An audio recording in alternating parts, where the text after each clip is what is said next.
Araba abi sen.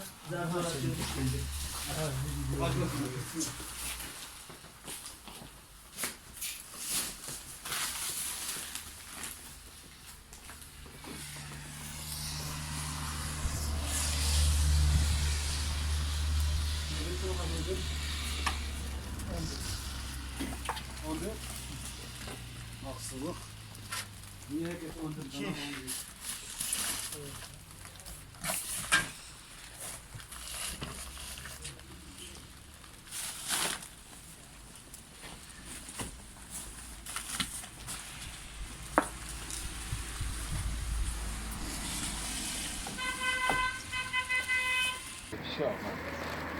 Hep bir şey olmaz diye başımıza geliyor. Selamun aleyküm. Evet, biz gördük.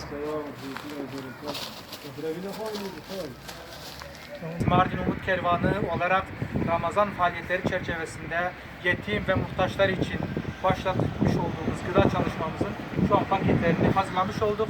İnşallah bugün itibariyle yetim, muhtaç ve bu hastalık nedeniyle işsiz kalan kardeşlerimize gıda paketlerini ulaştırmaya çalışacağız.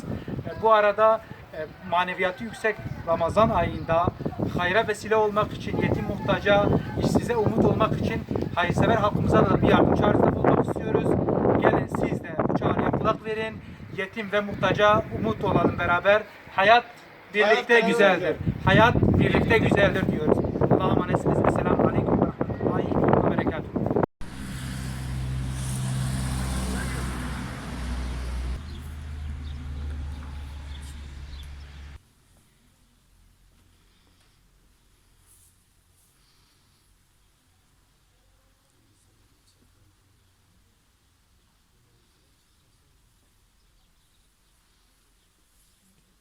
Bismillah, elhamdülillah, ve salatu ve selamu ala Resulillah. Evet kıymetli kardeşlerimiz, Mardin Umut Kervanı'nın Ramazan faaliyetleri çerçevesinde yine sahadayız, yine alandayız. 3-4 gün, 5 gündür bu çalışmalarımızı sürdürüyoruz. Bugün son etap çalışmalarımızı dedik sizinle paylaşalım. Ramazan faaliyetleri çerçevesinde yetim ve muhtaçlara yönelik ilk etapta 30 yetim ailemize biz gıda paketi ulaştırdık. Ondan sonra yine diğer muhtaç ailelerimize yönelik gıda paketlerini ulaştırdık. Bazı günler ikişer ekip, bazı günler de üçer ekip şeklinde sahaya indik, alana indik. Bizden bir beklenti içerisinde olan, bizi umut olarak gören kardeşlerimize ulaşmak anlamında kardeşlerimizin kapısına gittik ve gıdalarını, emanetlerinizi teslim ettik. İnşallah Rabbim izin verirse bugünkü bu hazırlamış olduğumuz gıda paketlerini ve ekmek paketlerini de biz bugün yetim, muhtaç ve zor durumda kalmış olan kardeşlerimize ulaştıracağız. Biz şunu slogan edinmişiz. Diyoruz ki sadaka belayı def eder. Yine diyoruz ki iyilik bulaşıcıdır. İyilik hareketinde bulunmak, siz de muhtaçlara, yetimlere umut olmak istiyorsanız gelin siz de bizimle beraber bu iyilik hareketinde gönül verin. Siz de bir yetimin yüzünü güldürün. Siz de bir muhtacın beklentisini karşılayın diyoruz. Allah'ın izniyle Ramazan ayı çerçevesinde şu ana kadar yüzlerce aile gıda paketi ulaştırmış olacağız. Yine Ortaköy Umut Kervan temsilciliğimiz de onlarca aileye nakdi yardımda bulundu. Onun dışında da bizden liste isteyen hayırsever kardeşlerimiz vardı. Onlarca ailenin ismini onlarla paylaştık. Onlara da inşallah çek mahiyetinde, kart mahiyetinde yardım noktasında yardım ulaşacaktır. Allah'ın izniyle umut olmaya devam edeceğiz.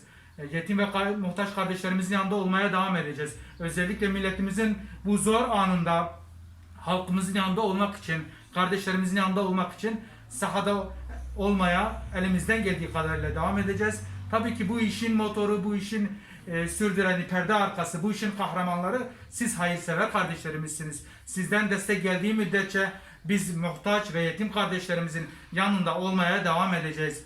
Eğer siz de bu iyilik hareketinde olmak istiyorsanız, isterseniz gelin beraber yetim ve muhtaçların kapısına gidip gıdalarını sizinle beraber teslim edelim. İsterseniz liste isteyin, liste verelim, siz kendiniz teslim edin. Her ne şekilde isterseniz biz buna hazırız. En şeffaf şekilde emanetlerinizi fitre, sadaka ve zekatlarınızı yetim ve muhtaçlara ulaştırmak anlamında ki çabamızı sonuna kadar sürdüreceğimizden emin olabilirsiniz. Ve bu anlamda 3 ayların zirvesinde 11 ayın sultanında bir kez daha size bir yardım çağrısında bulunmak istiyoruz. Sadaka, fitre ve zekatlarınızı yetim ve muhtaçlara ulaştırın.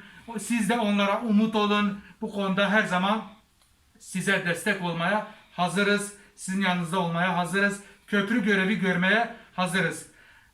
Allah'a emanetsiniz. Rabbim şimdiden yaptığınız ve yapacağınız yardımları kabul etsin. Esselamu Aleyküm ve Rahmetullahi ve Berekatuhu.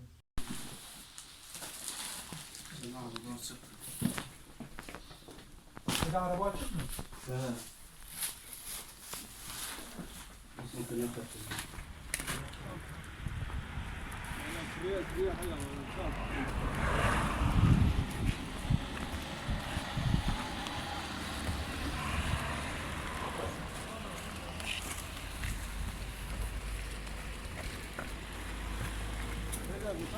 Poşet asıl. Ha, poşeti boş koymayın.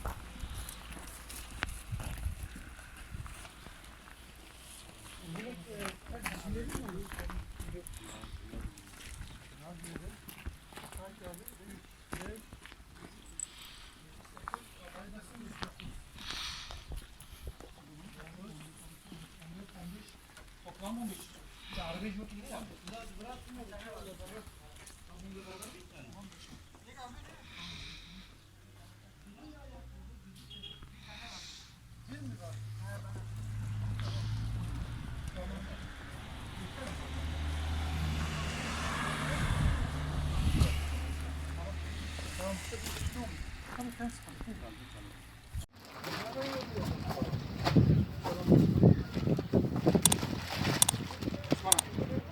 Ya,